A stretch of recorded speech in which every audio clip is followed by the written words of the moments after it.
Hey Pookies! Today we are going to be doing a reading wrap up for the month of May. Oh yeah. Marty's just wandering around, not knowing what to do. This month was a pretty good reading month. I didn't have any 5-star reads, which is just a bit sad, but because I'm really craving a 5-star read, I just want something to really tear out my heart, So hopefully this month, June, hopefully June will be the month, but let's go through my May wrap up. So we got through 5 books of the month for the month of May, and the first book was Lightlark by Alex Astor. This one is a romantasy. I already talked about this in my other video, in my romantasy Yap series video, and it's good to review it again anyways, but I am feeling the same. It was a 3.5-star book for me. It was pretty good. We follow in the audiobook, her name is Isla, Isla, but I feel like, well, I at least pronounce it Isla. So I'm just going to call her Isla. So we follow Isla, and she is the ruler of her realm. There are 6 realms, and each of them have a curse.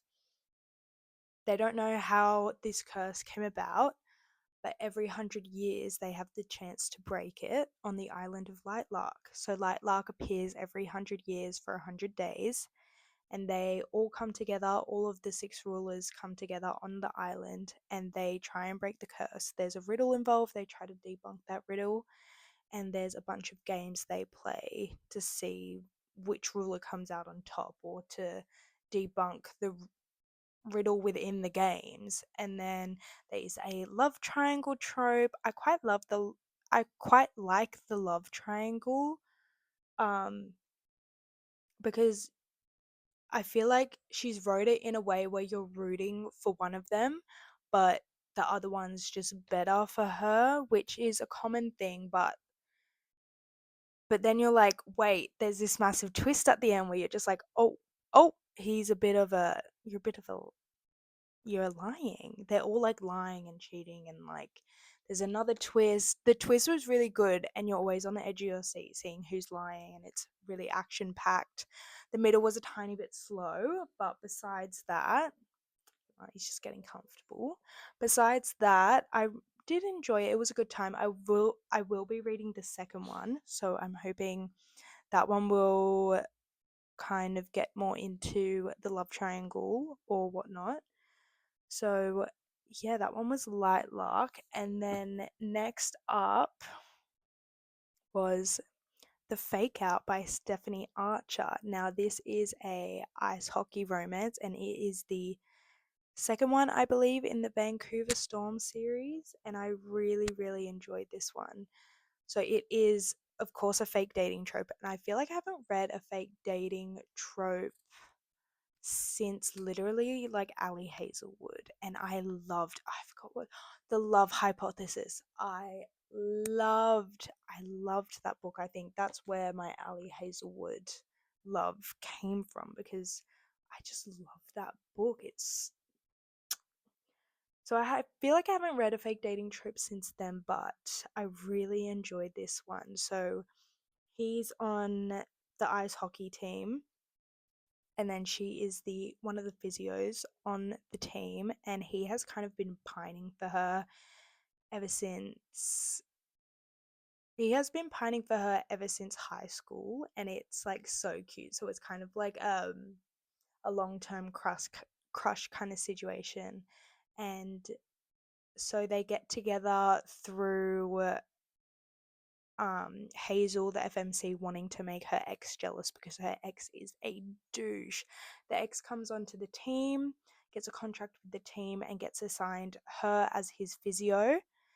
And she's working on him, whatever, and he's like, yeah, I don't want you to get any ideas because we're not getting back together. Like, we had a great time, even though he was the one that said we're not exclusive. And I don't know where you got that idea from. Excuse me? And then she's like, no, the other boy on the team, like his rival, the ex boyfriend's rival, but now they're on the same team together. Rory, he's my boyfriend. I was like, yes, that is so satisfying. Like, thank you.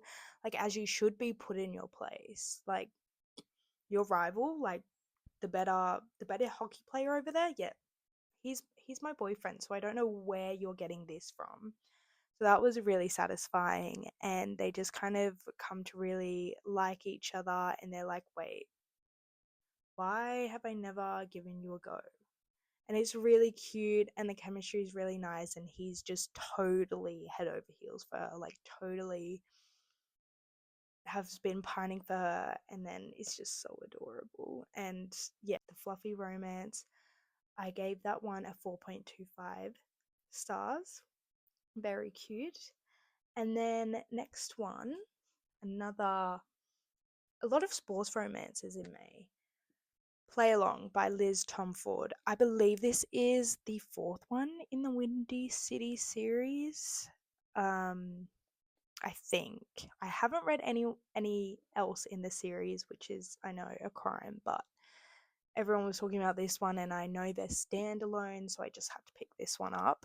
So we follow Isaiah and Kennedy. Isaiah is the shortstop for the Windy City Warriors baseball team, and Kennedy is applies for a job as a doctor on their team because she went through sports med, but only gets hired as one of the physios, I believe. And then on a night out in Las Vegas, they get drunkenly married.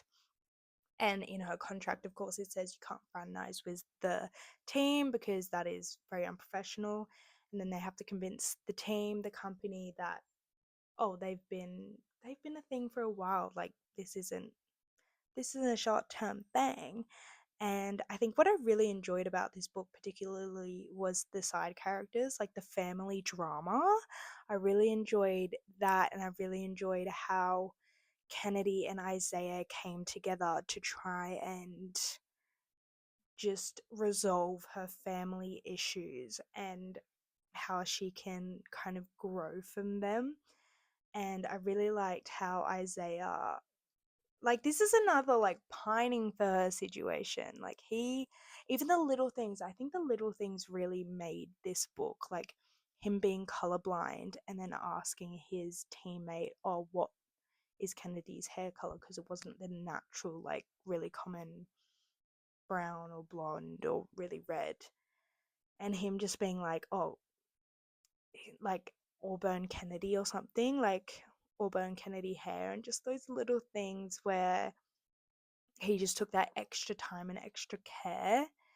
And it wasn't, I think also what really made this book for me was it wasn't like two attractive people just found each other good looking and they wanted to be together because, oh, I find you so attractive. It was like you could see why they wanted to be together. You could see why they were attracted to each other. You could see why they got along, and you just wanted them to work out. And you were like, no, guys, please work out. And there was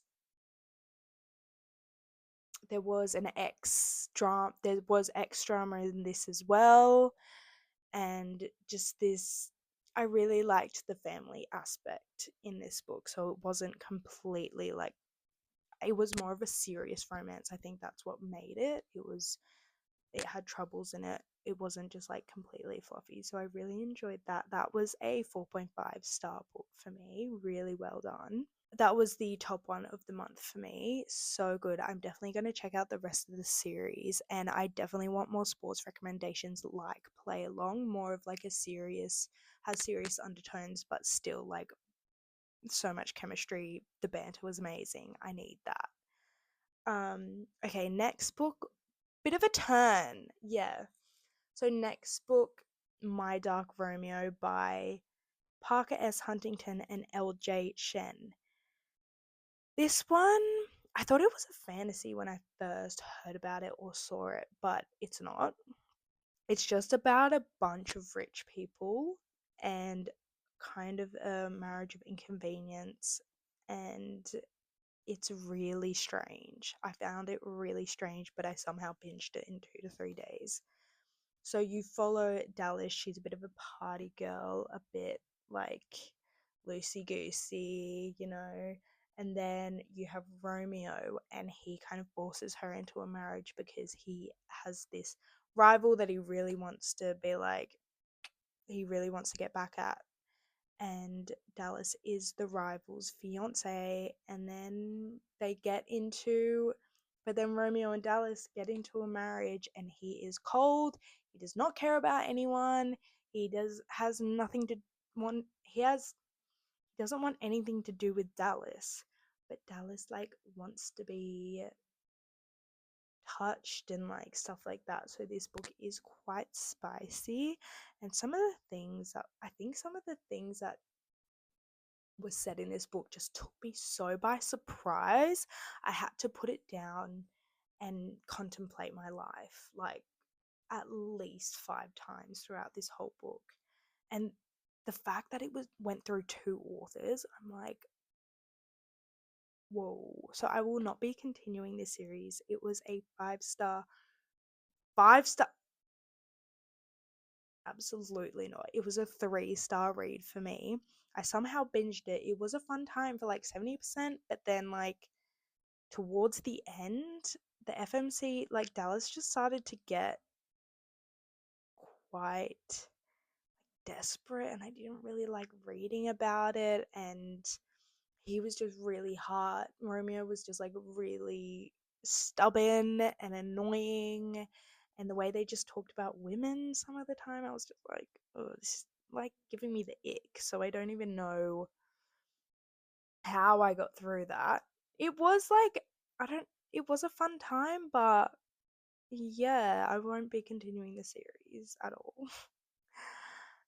Last but not least, by any means, we have Icebreaker by Hannah Grace. This is the first one in the Maple Hills series, and I gave this a 4 stars. I loved this book. Actually, I think Icebreaker for me was 4.2 stars, 4.25 stars, and The Fake Out was 4 stars. So this one was 4.25 stars. You follow, this one's another ice hockey player. I was really in my sports romance era this month. So you follow Nathan, an ice hockey player, and Anastasia, a figure skater, a partner figure skater to be exact.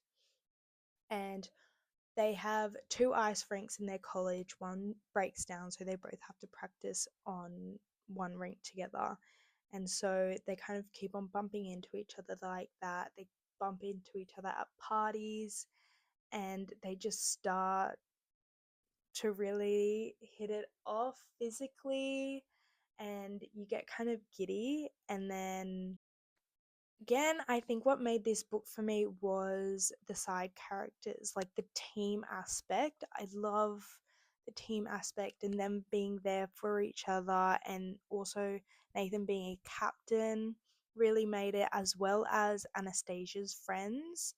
Like, oh, I forgot what his name was, but her partner, her figure skating partner, like the complications he comes with, and they have to sort it out together, and they just really work together. You can see why they work together.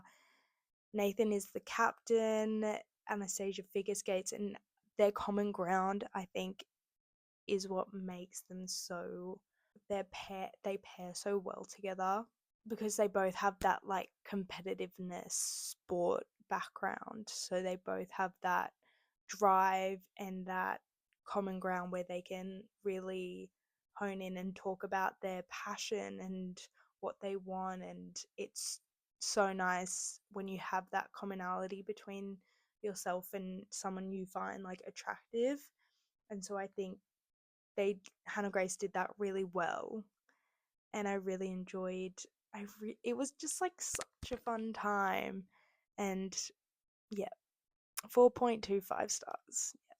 So I think this month, I think that wraps it all up. This month was really successful with sports romances, especially not necessarily, even though fantasy is my favorite genre, I haven't been really into fantasy that much lately. Sports romances have been my kryptonite right now, and I really need more recommendations. So if you could get some recommendations to me, that would be amazing. But yeah, I hope you guys had a fun time with me talking about my reading wrap up. And then I think June will be more of a month for fantasy. I'm currently reading Onyx Storm and Crimson Moth. I'm loving Crimson Moth. And so I will be doing a vlog on those shortly. And I hope you guys stick around. So have a great morning or night or day. And I'll see you next time. Bye, Pookies.